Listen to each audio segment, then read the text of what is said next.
ಈ ನಿಂಗರಾಜ್ ಸಿಂಗಾಡಿ ಬಸವರಾಜ್ ಸನ್ನಿಧಿ short film ಮಾಡ್ತಾರಲ್ಲ ಹಂಗೆ ಅವನು ಒಂದು ಶಾರ್ಟ್ ಫಿಲ್ಮ್ ಮಾಡ್ಬೇಕತ್ತಿದ್ದ.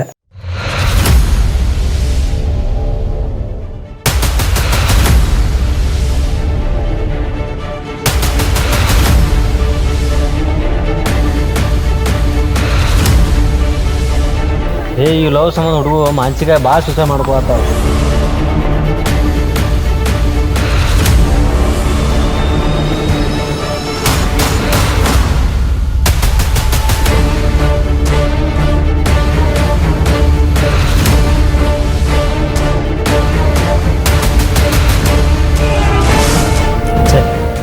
ನಿನ್ನ ದೋಸ್ತನ ಲವ್ ಸ್ಟೋರಿನೋ ಎಲ್ಲ ಹುಡುಗ ಲವ್ ಸ್ಟೋರಿ ಹಂಗೆ ಆಯ್ತು.